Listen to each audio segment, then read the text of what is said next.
السلام علیکم ورحمۃ اللہ وبرکاتہ۔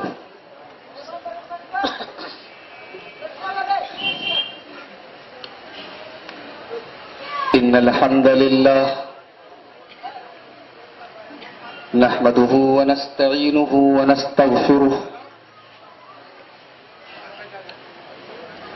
ونعوذ باللہ من شرور انفسنا ومن سیئات اعمالنا، من يهده الله فلا مضل له ومن يضلل فلا هادي له، واشهد ان لا اله الا الله وحده لا شريك له، واشهد ان محمدا عبده ورسوله۔ يا أيها الذين آمنوا اتقوا الله حق تقاته ولا تموتن إلا وأنتم مسلمون۔ يا أيها الناس اتقوا ربكم الذي خلقكم من نفس واحدة وخلق منها زوجها وبث منهما رجالا كثيرا ونساء، واتقوا الله الذي تساءلون به والأرحام إن الله كان عليكم رقيبا۔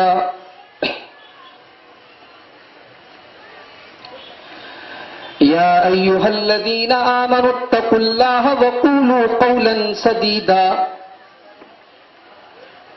يصلح لكم أعمالكم ويغفر لكم ذنوبكم، ومن يطع الله ورسوله فقد فاز فوزا عظيما۔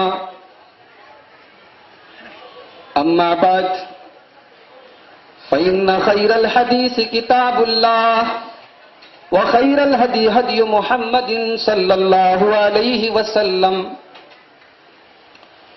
وشر الأمور محدثاتها وكل محدثة بدعة وكل بدعة ضلالة وَكُلَّ ضَلَالَةٍ فِي النَّارِ۔ اعوذ باللہ من الشیطان الرجیم، بسم اللہ الرحمن الرحیم۔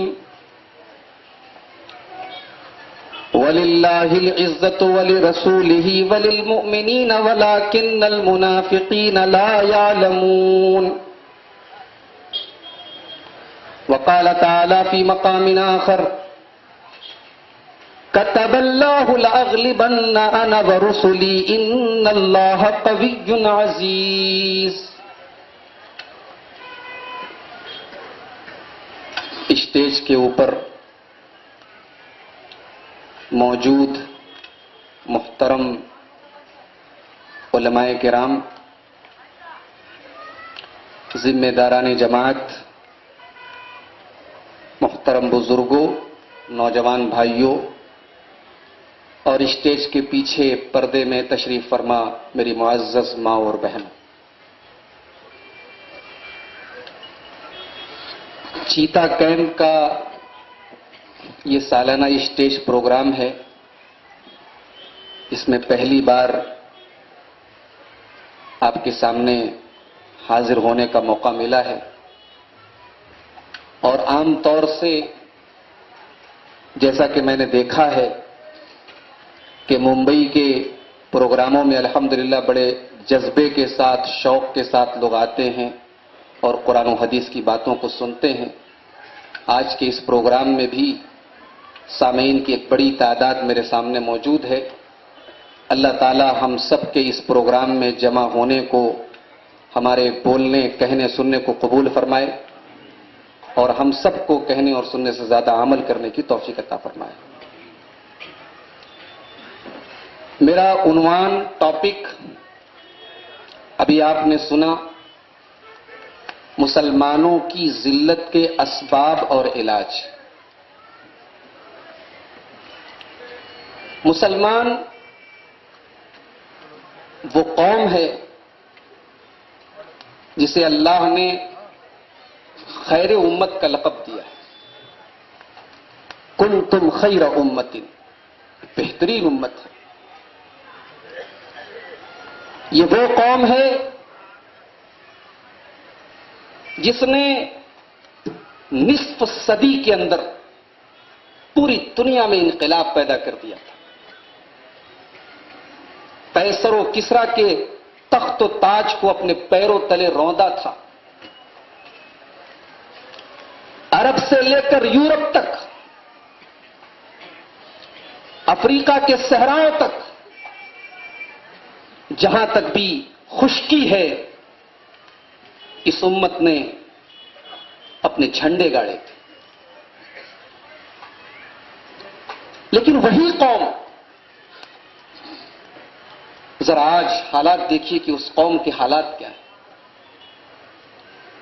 ذلت و پستی کی کون سی ایسی قسم ہے جس سے آج یہ مسلمان دو چار ہیں؟ تو ہمارا وہ میڈیا جو ایک جانور کے مرنے کی خبریں دکھاتا ہے، لاکھوں کروڑوں مسلمانوں کے قتل عام پر دنیا خاموش ہے. فلسطین کو اٹھا لیں، ملک شام کو اٹھا لیں، ابھی حلب کا واقعہ آپ کے سامنے ہے. حلب کو دیکھ لیں، گاجر مولی کی طرح کٹ رہے ہیں، بچے یتیم ہو رہے ہیں، عورتیں بیوہ ہو رہی ہیں، ان کی عزتیں، ان کی عصمتیں محفوظ نہیں ہیں. ہمارے ملک کے حالات بھی بہت اچھے نہیں ہیں. آئے دن فسادات، دنگے ہوتے ہیں. کٹا مسلمان ہے، اس کی دکانیں جلتی ہیں، اس کے بچے مارے جاتے ہیں، اس کی عورتوں کی آبرو ریزی ہوتی. یہ ذلت، یہ پستی کیوں ہے آخر؟ پہلے تو یہ سمجھ لیں کہ عزت اور ذلت کس کے ہاتھ میں؟ اگر آج ہم ذلیل ہیں اور کل ہم عزت والے تھے تو عزت و ذلت کا یہ معاملہ کہاں سے آیا؟ قرآن اس کا جواب دیتا ہے. اگر اس ہندوستان کی دھرتی پر 800 سال حکومت کرنے کے بعد آج مسلمان کا یہ حال ہے کہ دوسرے یہ فیصلہ کر رہے ہیں کہ اسے کیا کھانا ہے کیا نہیں کھانا ہے، تو یہ ذلت اور پستی کیوں ہے؟ اس کا معاملہ کہاں سے ہے؟ قرآن اس کا جواب دیتا ہے. قُلِ اللَّهُمَّ مَالِكَ الْمُلْكِ تُؤْتِي الْمُلْكَ مَن تَشَاءُ وَتَنزِعُ الْمُلْكَ مِمَّن تَشَاءُ. اے نبی آپ کہہ دیجئے کہ اے اللہ، تو مالک الملک ہے، تو بادشاہت دینے والا ہے، تو سلطنت دینے والا ہے. تو تل ملک من تشاء، تو جسے چاہتا ہے بادشاہت دیتا ہے، جسے چاہتا ہے حکومت دیتا ہے. وتنزع الملک ممن تشاء، اور جس سے چاہتا ہے تو حکومت چھین لیتا ہے. جس کو چاہتا ہے تو تخت و تاج پہ چڑھا دیتا ہے، اور جس کو چاہتا ہے تو سڑک پر اتار دیتا ہے.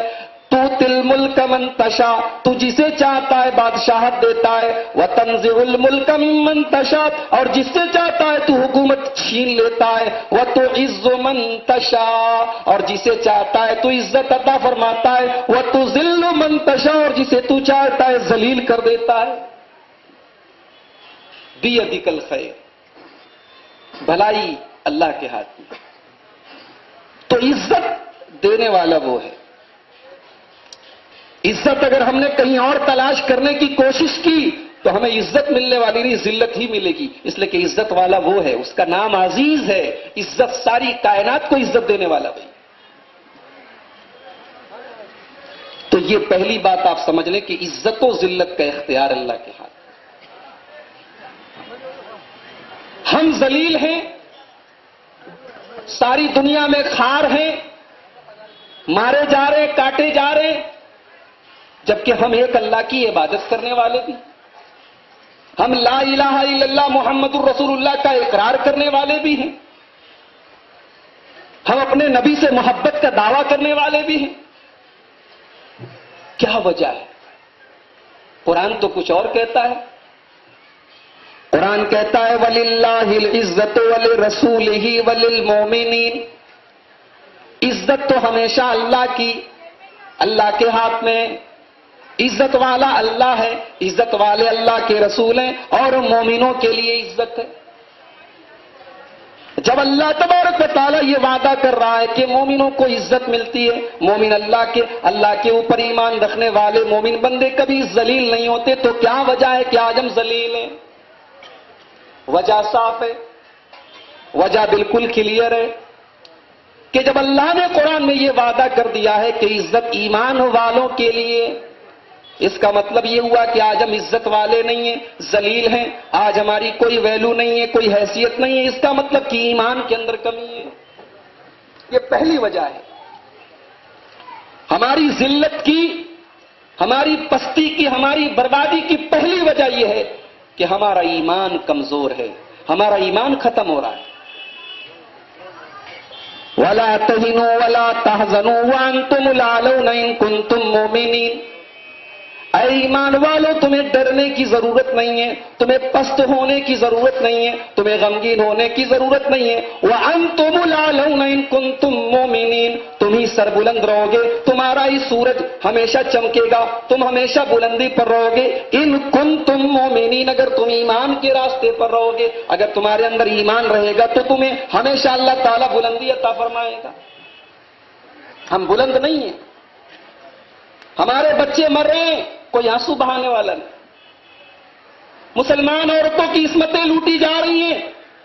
حلب کے اندر سے آپ دیکھیں، سوشل میڈیا پر آپ کی نظر ہے، آپ کے پاس بھی وہ پیغامات آئے ہوں گے۔ حلب کے اندر، ملک شام کی سرزمین، وہاں کے ایک شہر حلب سے عورتیں فتویٰ پوچھ رہی ہیں علماء سے کہ کیا ہم اپنی عزت و آبرو کی حفاظت کے لیے کیا ہم سوسائڈ کر سکتی ہیں، کیا ہم آتم ہتیا کر سکتے ہیں؟ یہ حالات ہیں، کوئی آنسو بہانے والا نہیں، کوئی پوچھنے والا نہیں۔ لاکھوں کی تعداد میں لوگ مر رہے ہیں۔ میرے بھائیوں، قرآن تو کہہ رہا ہے وَأَنْتُمُ الْأَعْلَوْنَ إِن كُنتُم مُّؤْمِنِينَ، بلند تو تم ہی رہو گے اگر تم ایمان والے ہو۔ اس کا مطلب کہ جو ایمان اللہ کو چاہے، جو ایمان اللہ تبارک و تعالیٰ کو مطلوب ہے، وہ ایمان ہمارے اندر نہیں ہے۔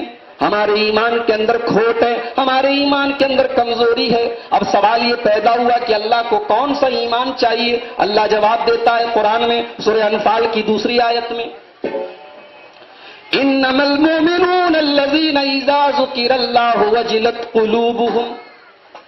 ایمان والے تو وہ ہیں، مومن تو وہ ہیں، جب ان کے سامنے اللہ کا ذکر کیا جائے، جب ان کے سامنے اللہ کا نام لیا جائے، وجلت قلوبہم، تو ان کے دل لرز جائیں، ان کے دل کانپ اٹھیں، وہ ہر غلط کام، ہر گناہ سے باز آ جائیں، صرف ان کے سامنے اللہ کا نام لینے کی دیری ہو۔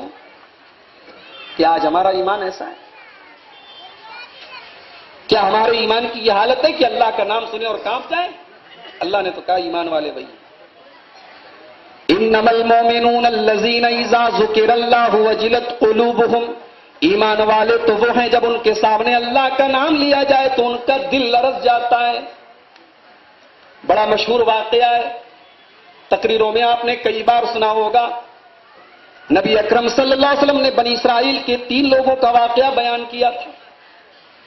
ایک مرتبہ وہ سیر کرنے گئے، بارش ہونے لگی، غار کے اندر داخل ہوئے، غار کا دروازہ چٹان کی وجہ سے بند ہو گیا، تینوں نے دعا کی۔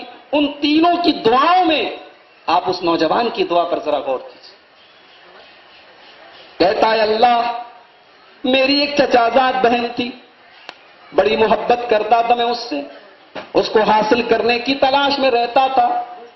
اے اللہ، ایک مرتبہ ایسا ہوا کہ قحط سالی پڑ گئی، سوکھا پڑ گیا، مجبور ہو گئی، لاچار ہو گئی، میرے پاس مدد مانگنے کے لیے آئی۔ میں نے 100 دینار دینے کا وعدہ کیا، لیکن ساتھ میں عزت کا سودا کیا۔ میں نے کہا کہ تجھے اپنی عزت مجھے میرے حوالے کرنی ہوگی، اپنا جسم میرے حوالے کرنا ہوگا۔ بیچاری وہ مجبور عورت تیار ہو گئی، اس کی عزت کا سودا میں نے 100 دینار میں کر لیا۔ اب اس کے بعد جب وہ عورت آتی ہے، بخاری شریف کے الفاظ ہیں، اور وہ مرد، وہ آدمی زنا کرنے کے قریب پہنچتا ہے، عین وقت پر اس عورت کی زبان سے نکلتا ہے، اتق اللہ، اللہ سے ڈرو، اللہ سے ڈرو، ولا تفز الخاتم الا بحقہ۔ جس چیز کا تمہیں اختیار نہیں ہے، جس چیز پر تمہارا حق نہیں ہے، اس کو تم استعمال مت کرو، اتنا غلط کام مت کرو، یہ زنا مت کرو۔ اللہ کا نام اس نوجوان نے سنا، کہتا ہے میں فوراً اپنے غلط ارادے سے باز آ گیا اور میں نے اس عورت کو جانے دیا۔ آپ دیکھیں اس کو کہتے ہیں ایمان کہ غلط کام کرنے کے ٹائم اگر اللہ کا نام لیا جائے تو انسان کا ارادہ بدل جائے. اللہ کا ایسا ڈر ایسا تقوی اگر کسی کے دل میں پیدا ہو جائے تو اس کا مطلب کہ اس کا ایمان مکمل ہے. وَإِذَا تُلِيَتْ عَلَيْهِمْ آيَاتُهُ زَادَتْهُمْ ایمانا. اور میرے ایمان والے مومن بندے وہ ہیں جب ان کے سامنے اللہ کی آیتیں پڑھی جاتی ہیں, جب قرآن کی آیتیں ان کے سامنے تلاوت کی جاتی ہیں, زادتہم ایمانا, تو ان کے ایمان میں اضافہ ہو جاتا ہے, ان کا ایمان اور بڑھ جاتا ہے. آج تقریریں بہت ہو رہی ہیں, جلسے بہت ہو رہے ہیں, جمعہ کے اندر خطبے بھی ہو رہے ہیں, نمازوں کے بعد درس بھی ہو رہے ہیں, لیکن ہمارے ایمان میں کوئی فرق نہیں آ رہا ہے, ہمارے اوپر جو بھی نہیں رینگ رہی ہے. اس کا مطلب یہ ہوا کہ ہمارا ایمان وہ ایمان نہیں جو اللہ کو مطلوب ہے. وَإِذَا تُلِيَتْ عَلَيْهِمْ آيَاتُهُ زَادَتْهُمْ ایمانا. اللہ کی آیتیں پڑھی جائیں ایمان بڑھ جائے. وَعَلَىٰ رَبِّهِمْ يَتَوَكَّلُونَ. اور میرے مومن بندے وہ ہیں, ایمان والے بندے وہ ہیں جو اپنے پروردگار کے اوپر توکل کرتے ہیں, ہر حال میں وہ اللہ کی ذات کے اوپر بھروسہ کرتے ہیں, اللہ کا در چھوڑ کے کہیں اور نہیں جاتے, اللہ کے دربار کو چھوڑ کر کسی اور دربار میں اپنے ماتھے کو ذلیل نہیں کرتے. اللہ کی ذات پر مکمل توکل اور یقین, یہ ایمان کی ایک شرط ہے. اور اٹھائیے قرآن, ایمان کس کو بولتے ہیں؟ سورہ حامیم سجدہ دیکھیے. ان الذین قالوا ربنا اللہ ثم استقاموا تتنزل علیہم الملائکہ. میرے وہ بندے جو اللہ کو اپنا رب مانتے ہیں, جنہوں نے ایک بار اپنی زبان سے یہ کہہ دیا کہ ہمارا پروردگار اللہ ہے, ہمارا رب اللہ ہے, ثم استقاموا, پھر اس کے بعد جم جاتے ہیں. ہم لوگ بھی تو بولتے ہیں لا الہ الا اللہ, ہم لوگ بھی کلمہ پڑھتے ہیں, لیکن کیا اس کے اوپر جم جاتے ہیں؟ نہیں. لا الہ الا اللہ کا اقرار بھی ہے اور مشکل کشا کوئی اور بھی ہے, بگڑی بنانے والا کوئی اور بھی ہے, کسی اور کے سامنے بھی ہمارا ہاتھ اٹھ رہا ہے. اس کا مطلب یہ ہوا کہ ہم اپنے دعوے میں سچے نہیں. ایک مرتبہ اپنے رب کی ربوبیت کا اقرار کیا, اپنے رب کی توحید کا اقرار کیا, ثم استقاموا, پھر اسی کے اوپر جم گئے. حضرت بلال حبشی کو دیکھو, تپتی ہوئی ریت پر لٹا دیا جاتا ہے, سینے کے اوپر گرم پتھر رکھ دیا جاتا ہے, بلال سے سوال کیا جاتا ہے, اے بلال, تم اس حال میں بھی اگر ہم سے یہ کہہ دو کہ محمد الرسول اللہ جس معبود کی دعوت دیتے ہیں, جس دین کی دعوت دیتے ہیں وہ دین جھوٹا ہے اور ہمارے یہ 360 معبود سچے, اے بلال ہم تمہیں چھوڑ دیں گے. بلال کی چربیاں پگھل رہی ہیں, بلال کے سینے پر گرم پتھر رکھا ہوا ہے, لیکن بلال کے ایمان میں کوئی کمی نہیں آئی. بلال اس تپتی ہوئی ریت کے اوپر سے بھی بلال کی زبان سے یہی جواب نکلتا ہے, احد احد, نہیں نہیں, میرا اللہ ایک ہی ہے, میرا معبود ایک ہی ہے, میرا رب ایک ہی ہے, عبادت کروں گا تو اسی کی کروں گا, سجدہ کروں گا تو اسی کے آگے کروں گا, ہاتھ پھیلاؤں گا تو اسی کے آگے پھیلاؤں گا. ان الذین قالوا ربنا اللہ ثم استقاموا, جنہوں نے اپنے رب کو, اللہ کو اپنا رب مانا اور اس کے بعد اس کے اوپر جم گئے. اللہ فرماتا ہے تتنزل علیہم الملائکہ, ایسے بندوں کے اوپر اللہ کی طرف سے فرشتے نازل ہوتے ہیں اور وہ بشارت دیتے ہیں, تمہیں غمگین ہونے کی ضرورت نہیں ہے, تمہیں گھبرانے کی ضرورت نہیں ہے, ہم دنیا میں بھی تمہاری مدد کریں گے اور آخرت میں بھی تمہاری مدد کریں گے. اللہ کا یہ وعدہ سچا ہے, اللہ کا وعدہ کبھی جھوٹا نہیں ہو سکتا. اللہ کا وعدہ سچا ہے. اللہ کے فرشتے آج بھی آئیں گے ہمارے اوپر, اللہ کے فرشتے آج بھی آئیں گے اور ہمیں بشارت دیں گے. شرط یہ ہے کہ ہمارا ایمان ویسا ہو جائے. ایمان میں کھوٹ ہے, یہ پہلی وجہ ہے ہماری ذلت اور پستی کی کہ ہمارے ایمان میں کمی ہے. دوسری وجہ ہماری بربادی کی, ہماری ذلت کی, ہمیں پکا پکایا حلوہ ملا ہے. باپ دادا مسلمان تھے, ہم بھی مسلمان ہیں, ٹوپی لگا لیا, کرتا پائجامہ پہن لیا, جمعہ کے دن نماز پڑھ لی, ختنہ کرا لیا, ہو گئے مسلمان. ہم نے اس دین کے لیے کوئی قربانی نہیں دی, اور جب قربانی نہیں دی ہے تو قربانی دینے کا جذبہ بھی نہیں ہے. دین کے لیے قربانی کیا ہوتی ہے ہم نے جانا ہی نہیں ہے, اور قربانی کی جب ضرورت پڑتی ہے دین کے لیے تو سب سے پہلے پیچھے ہٹنے والے ہم ہیں. تو کہاں سے اللہ کی مدد آئے؟ اللہ اپنے ان بندوں کی مدد کرتا ہے جو دین کے لیے اپنا سب کچھ تیار کرنے کے لیے تیار رہتے ہیں، سب کچھ قربان کرنے کے لیے تیار رہتے ہیں۔ اللہ نے فرمایا قرآن کے اندر، ام حسبتم ان تدخلوا الجنۃ ولما یاتکم مثل الذین خلوا من قبلکم، اے ایمان والو کیا تم یہ سمجھتے ہو کہ تم ایسے ہی جنت میں چلے جاؤ گے؟ جنت میں جانا اتنا آسان کام نہیں ہے، جنت کا راستہ اتنا آسان نہیں ہے، تمہارے اوپر بھی وہ مصیبتیں آئیں گی جو تم سے پہلے کے لوگوں پر آئی تھی۔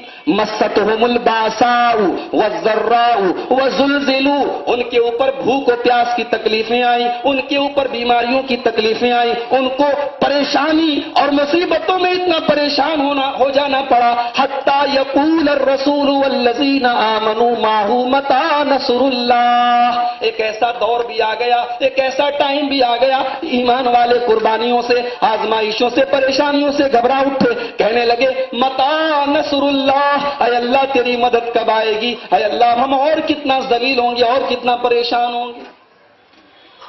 تو قربانی دینا پڑے گا دین کے لیے، دین کے لیے قربانی کا ہم نے نام ہی نہیں سنا، ہم جانتے نہیں کہ دین کے لیے قربانی کیسی ہوتی ہے۔ صحابہ کرام کو دیکھو، نبی کا کلمہ پڑا، خاندان دشمن ہو گیا، باپ نے گھر سے نکال دیا، ماں بیٹے کے لیے پرائی ہو گئی، بھائی بھائی کا دشمن بن گیا۔ ایسا بھی وقت آیا، ایسا بھی ٹائم آیا کہ جس سرزمین کے اوپر پیدا ہوئے، جہاں پر جوانی گزری، جہاں پر بچپن گزرا، اب ایمان لانے کی پاداش میں اس وطن کو چھوڑ کے جانا پڑ رہا ہے، گھر بار چھوڑ کے جانا پڑ رہا ہے، اپنی پوری پراپرٹی چھوڑ کے جانا پڑ رہا ہے، اپنے پورے خاندان کو چھوڑ کے جانا پڑ رہا ہے۔ بمبئی میں بہت سارے لوگ یو پی اور بہار اور کہاں کہاں سے آئے ہیں، پیسہ کمانے کے لیے آئے، سیٹ ہو گئے۔ پیسہ کمانے کے لیے اپنا وطن چھوڑنا آسان ہے، دنیا بنانے کے لیے اپنا وطن چھوڑنا آسان ہے، لیکن کلمے کی وجہ سے، توحید کے لیے، دین کے لیے سب کچھ چھوڑ دینا، اللہ اکبر۔ صحابہ سے سیکھ، اور ماتھے پر شکن نہیں آئی، ایک بار بھی کوئی شکایت نہیں آئی کہ اللہ ہمارا کیا قصور ہے کہ ہم اپنا وطن چھوڑ دیں۔ جو بھی قربان کرنا پڑا صحابہ نے قربان کیا۔ خود ہمارے پیارے نبی جناب محمد رسول اللہ صلی اللہ علیہ وسلم کے اوپر کیسی کیسی مصیبتیں نازل ہوئیں۔ خانے کعبہ میں آپ نماز پڑھ رہے ہیں، اللہ کے آگے سجدہ کر رہے ہیں، آپ کے اوپر اونٹنے کی بچہ دانی لا کے ڈال دی جاتی ہے، آپ کے اوپر گندگی لا کے ڈال دی جاتی ہے، آپ کو نماز پڑھنے کی بھی آزادی نہیں ہے۔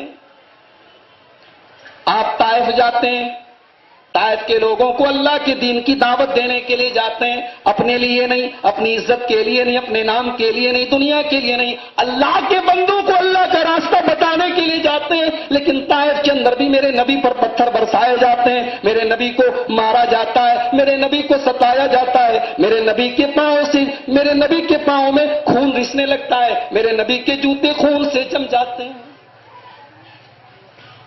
اللہ کے نبی کے پورے خاندان کا 3 سال تک بائیکاٹ کیا جاتا ہے، سماج سے الگ کیا جاتا ہے۔ اللہ کے پیارے نبی کے پورے خاندان کو، ان کے بچوں کو پیڑوں کے پتے اور چمڑے چبا چبا کے زندگی گزارنی پڑتی ہے۔ او لوگوں، یہ قربانیاں ہم نے دین کے لیے کبھی نہیں سہی ہیں، ہم نے یہ آزمائشیں کبھی نہیں سہی ہیں۔ اور جب قربانی دینے کا نمبر آتا ہے، جب قربانی پیش کرنے کا ٹائم آتا ہے، ہم اپنے پیر پیچھے کر لیتے ہیں، ہم اپنا ہاتھ پیچھے کر لیتے ہیں۔ نہیں، دین تو قربانی چاہتا ہے۔ دین کا مطلب کہ جنت کا راستہ ہے، اور جنت میں جانے کا مطلب یہ کہ قربانی تم کو دینی پڑے گی۔ جب ضرورت پڑے گی تمہیں دین کے لیے قربانی دینی پڑے گی۔ اگر قربانی دینے کے لیے تیار ہو تب تو اللہ کی مدد آئے گی، اور اگر دین کے نام پر قربانی سے بھاگو گے تو اللہ کی مدد آنے والی نہیں ہے۔ ذرا یاد کیجیے آپ غزوہ تبوک کا موقع، بالکل گرمی کا موسم ہے، کھجوروں کی کھیتی پک کے تیار ہے، کھیتی کے کٹنے کا ٹائم ہے۔ ایک طرف کھیتی پک رہی ہے، موسم انتہائی گرم ہے، اور بہت دور جا کے یہ لڑائی لڑنی ہے۔ صحابہ کرام کے لیے بڑی آزمائش کا ٹائم ہے۔ نبی اکرم صلی اللہ علیہ وسلم اعلان کرتے ہیں، وہ تبوک میں جانے کے لیے اپنے صحابہ کے بیچ میں اعلان کرتے ہیں، اور بڑی غربت کا بھی ٹائم ہے. آپ اپنے صحابہ سے کہتے ہیں من جہز جیش العسرۃ فلہ الجنہ. اس لشکر میں جانے کے لیے, اس لشکر کی تیاری کے لیے جو بھی سامان دے گا, جو بھی پیسہ دے گا, دولت دے گا, جو بھی سامان دے گا, میں اس کو جنت کی گارنٹی دیتا ہوں. صحابہ کرام نے, جو غریب تھا اس نے اپنے حساب سے, جو امیر تھا اس نے اپنے حساب سے اللہ کے رسول کے قدموں میں لا کے رکھ دیا. حضرت عمر فاروق رضی اللہ تعالیٰ عنہ کہنے لگے, پہلی بار میرے دل میں یہ خیال آیا کہ ہر معاملے میں تو ابو بکر مجھ سے آگے نکل جاتے ہیں, ہر معاملے میں ابو بکر مجھ سے بازی مار لے جاتے ہیں, لیکن آج میں ابو بکر سے آگے نکل جاؤں گا. میں اپنے گھر کا آدھا مال سمیٹ کے لے آیا, اپنے گھر کی آدھی پراپرٹی, اپنے گھر کا آدھا مال و دولت لے کے آیا, نبی اکرم کے پاس لا کے میں نے رکھ دیا. اللہ کے رسول نے پوچھا اما اب قیتا لہلک, اے عمر فاروق کیا گھر والوں کے لیے کچھ چھوڑ کے آئے ہو کہ نہیں آئے ہو؟ حضرت عمر بولے اے اللہ کے رسول اب قیت لہم النصف, میں گھر والوں کے لیے آدھا مال چھوڑ کے آیا ہوں, آدھا آپ کے لیے اللہ کی راہ میں لے کر آیا ہوں. اور خوش ہیں دل ہی دل میں کہ آج تو ابو بکر سے میں بازی مار لے گیا. تھوڑی دیر کے بعد سیدنا ابو بکر صدیق بھی آتے ہیں اور وہ بھی اپنا مال و دولت اللہ کے رسول کے قدموں میں لا کے رکھ دیتے ہیں. نبی اکرم سوال کرتے ہیں اے ابو بکر ما اب قیتا لہلک, یہ جو تم لے کر آئے ہو اپنے گھر میں بھی کچھ چھوڑا ہے کہ نہیں چھوڑا ہے؟ بال بچوں کے لیے کچھ چھوڑ کے آئے ہو کہ نہیں آئے ہو؟ حضرت ابو بکر جواب دیتے ہیں اب قیت لہم اللہ ورسولہ, اے اللہ کے نبی میں اللہ کو چھوڑ کے آیا ہوں, میں اللہ کے رسول کو چھوڑ کے آیا ہوں. اے اللہ کے نبی میرے گھر میں جو کچھ تھا میں نے لا کے آپ کے قدموں میں لا کے رکھ دیا ہے. اے اللہ کے نبی میں نے گھر میں اپنے مال و دولت کا کوئی حصہ نہیں چھوڑا ہے, میرے گھر والوں کو چلانے کے لیے اللہ کافی ہے, میں نے اپنے گھر والوں کو اللہ کے سہارے چھوڑ دیا ہے. غور کیجئے میرے ساتھیوں, یہ قربانی کا جذبہ آج ہمارے اندر نہیں. دین ہم سے قربانی چاہتا ہے. حفت الجنت بالمکارہ, اور قربانی صرف یہ نہیں کہ آپ جان کی قربانی پیش کرتے ہیں. قربانی کا یہ مطلب بھی ہے کہ سردی کا موسم ہے, اور آپ لوگ تو بمبئی میں رہتے ہیں, سردی کا مطلب کیا جانے, ذرا آئیے آپ یو پی اور دلی گاؤں ذرا لوٹ کے دیکھیے وہاں کیسی سردی پڑ رہی ہے. سردی کا موسم ہے, فجر کی اذان ہو رہی ہے, مؤذن آواز دے رہا ہے الصلاۃ خیر من النوم, نماز نیند سے بہتر ہے. بستر چھوڑنا ہے, ٹھنڈے ٹھنڈے پانی سے وضو کرنا ہے, ناپاک ہے تو غسل کرنا ہے اور جا کے مسجد میں نماز پڑھنا ہے. یہ لوہے کے چنے چبانے کے جیسا ہے, یہ بھی قربانی ہے. بمبئی جیسے شہر میں جہاں پردہ کس کو کہا جاتا ہے یہ بھی سوچنے والی بات ہے. ایک ایسے ماحول اور سوسائٹی میں رہ کر اسلامی شرم و حیا کی حفاظت اگر ہماری ایک بہن کرتی ہے تو یہ بھی بہت بڑی قربانی ہے. ایک نوجوان اس ماحول میں بھی اپنے کردار کی حفاظت کرتا ہے تو یہ بھی بہت بڑی قربانی ہے. اگر قربانی کا یہ جذبہ ہمارے دل میں ہے تب تو اللہ کی طرف سے مدد آئے گی, اللہ کی طرف سے نصرت آئے گی. اور اگر ہم نے دین کے لیے قربانی دینے کا یہ جذبہ اپنے دل سے نکال دیا تو معاف کیجئے, ذلت اور رسوائی جو آج ہمارا مقدر بنی ہے وہ اسی طریقے سے ہے. نمبر 3, تیسری وجہ ہماری ذلت کی کیا ہے؟ ہماری زندگی کا موٹو کیا ہے؟ بچہ پیدا ہوا, پڑھا دیا لکھا دیا, نوکری لگ گئی, چلو زندگی سیٹ ہو گئی. کاروبار کرنے والا آدمی ہے, دکان لگا لیا, کوئی بزنس کرنے لگا, بمبئی آ گیا, بزنس کرنے لگا, سیٹ ہو گیا, چلو زندگی ختم. ہماری زندگی کا مقصد دنیا سے شروع, دنیا پر ختم. مال ابھی نوٹ بندی ہو گئی, حکومت نے نوٹ بندی کر دی, دیکھیے کیسی پریشانی چاروں طرف پھیلی ہوئی ہے. ہماری پوری زندگی کا جو مقصد ہے وہ دنیا کے ارد گرد گھوم رہا ہے. ہم دنیا طلب ہو گئے, ہم دنیا پرست ہو گئے, ہم نے دنیا کو اپنی زندگی کا سب کچھ بنا لیا. قرآن کیا کہتا ہے؟ ارضیتم بالحیات الدنیا من الآخرہ, اے ایمان والو یہ تمہیں کیا ہو گیا ہے؟ ما لکم, یہ تمہیں کیا ہو گیا ہے کہ تم اللہ کی راہ میں نکلنے کی بات آتی ہے, اللہ کے دین کے لیے قربانی دینے کی بات آتی ہے, اثاقلتم الی الارض, تو تم زمین میں لیٹ جاتے ہو, تم اپنے کاموں میں لگے رہتے ہو. کیا بات ہے؟ ارضیتم بالحیات الدنیا من الآخرہ، کہیں ایسا تو نہیں کہ آخرت کو چھوڑ کے تم دنیا کی زندگی سے مطمئن ہو گئے ہو، دنیا کی زندگی کو سب کچھ سمجھ بیٹھے ہو؟ یہ دنیا، ابھی آپ نے ہمارے عزیز دوست سے عورتوں کے اوپر تقریر سنی، ذرا آپ اللہ کے نبی کے گھر کی عورتوں کے حالات بھی دیکھیں کہ کیسے کیسے انہوں نے زندگیاں کاٹی۔ دنیا میں رہنا ہے، کاروبار بھی کرنا ہے، پیسہ بھی کمانا ہے، بچوں کو پالنا بھی ہے، شادی بیاہ بھی کرنا ہے، سب کچھ کرنا ہے، لیکن دنیا کو سب کچھ سمجھ لینا اور دنیا ہی کو اپنی زندگی کا ٹارگٹ بنا لینا، یہ ایمان والے کی نشانی ہے۔ ایک بہت ہی پیاری حدیث آپ کو سنانے جا رہا ہوں، اور شاید یہ حدیث اگر ہمارے دل و دماغ کے کسی کونے میں بیٹھ جائے تو میں سمجھتا ہوں کہ بہت سارے مسائل حل ہو سکتے۔ اللہ کے پیارے نبی فرماتے ہیں، ابو داؤد کتاب البیوع کی روایت ہے، عبداللہ ابن عمر رضی اللہ تعالیٰ عنہ حدیث کے راوی ہیں، کہتے ہیں کہ اللہ کے پیارے نبی نے ارشاد فرمایا صلی اللہ علیہ وسلم، اذا تبایعتم بالعینہ، اے میری امت کے لوگوں، جب تم بیع اینا کرنے لگو گے، بیع اینا کس کو بولتے ہیں؟ یہ ایک ہیرا پھیری ہے۔ ہیرا پھیری کا مطلب سمجھتے ہیں؟ زمانے جاہلیت میں لوگ کیا کرتے تھے کہ ایک سامان 1000 روپے کا کسی کو بیچ دیا، 1000 روپے کا سامان کسی کو بیچ دیا، 1 مہینے کا ٹائم لے کے کہ تم اس کا پیمنٹ مجھے 1 مہینے میں کرنا، اور اس کے 2 دن کے بعد اس آدمی سے وہی سامان 800 روپے میں نقد پیسہ دے کے خرید لیتے۔ یہ ایک ہیرا پھیری کی، ایک دھوکہ دڑی کی ایک شکل تھی۔ تو اللہ کے رسول نے خاص اس کاروبار اور اس ٹرانزیکشن کا نام لے کے یہ نہیں کہا کہ صرف وہی حرام ہے، یعنی جب تمہارے کاروبار میں دھوکہ دھڑی اور فراڈ آ جائے گا، جب تم ایک دوسرے کو دھوکہ دینے لگو گے، اذا تبایعتم بالعینہ، جب تم حلال و حرام کو بھول جاؤ گے، جب دوسروں کو دھوکہ دے کے بس کیسے مال کما لیں یہ تمہارا مقصد ہو جائے گا، وہ اخذتم اذناب البقری، اور تم گائے کی دم کو پکڑ لو گے۔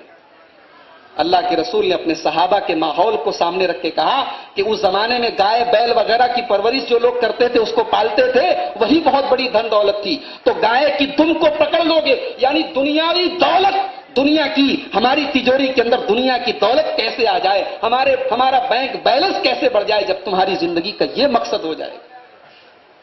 وَرَضِيتُمْ بِالزَّرْعِ، اور تم اپنی کھیتی باڑی پر مگن ہو جاؤ گے، ہمارے پاس تو اتنے بیگھا کھیت ہیں، ہمارے پاس تو اتنے کارخانے ہیں، ہمارے پاس تو اتنی دولت ہے۔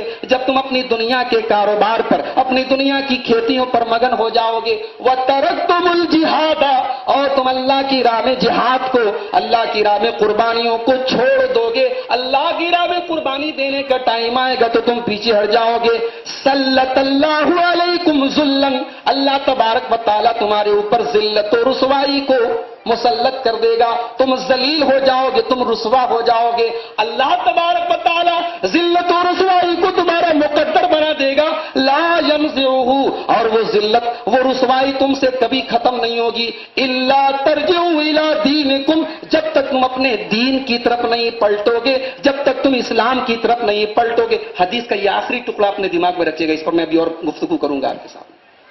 تو آپ نے فرمایا جب تم فراڈ کرنے لگو گے، گائے کی دم پکڑ لو گے، کھیتی پر مگن ہو جاؤ گے، جہاد کو چھوڑ دو گے، تو اللہ تبارک و تعالیٰ تمہارے اوپر ذلت کو مسلط کر دے گا، اور وہ ذلت تم سے کبھی ہٹے گی۔ یہ حدیث آپ نے سن لی، ایک اور حدیث اپنے سامنے رکھی، اور یہ حدیث اللہ کے نبی کے بڑے پیارے صحابی حضرت ثوبان رضی اللہ تعالیٰ عنہ سے یہ حدیث مروی ہے۔ حضرت ثوبان یہ اللہ کے رسول کے غلام تھے، آپ نے ان کو خریدا اور آزاد کر دیا، آپ کے آزاد کردہ غلام تھے، پوری زندگی انہوں نے اللہ کے رسول صلی اللہ علیہ وسلم کی خدمت کی، اور حدیثیں ان سے جو روایت ہیں، بڑی اہم روایتیں اور فتنوں کے تعلق سے عام طور سے ان سے حدیثیں ملتی ہیں، اور بڑے خوددار تھے، بڑے خوددار تھے۔ ایک مرتبہ اللہ کے رسول نے ان سے فرمایا کہ اے ثوبان، کیا کوئی ہے جو مجھے اس بات کی گارنٹی دے کہ میں کسی کے سامنے ہاتھ نہیں پھیلاؤں گا، میں اس کو جنت کی گارنٹی دیتا ہوں۔ حضرت ثوبان رضی اللہ تعالیٰ عنہ نے فوراً کہا اے اللہ کے رسول، میں آپ سے وعدہ کرتا ہوں میں کسی کے سامنے کبھی ہاتھ نہیں پھیلاؤں گا۔ اور صحابہ کہتے ہیں کہ حضرت ثوبان جب راستے سے گزرتے تھے، ان کا کوئی سامان گر جاتا تھا تو کسی سے کہتے نہیں تھے، خود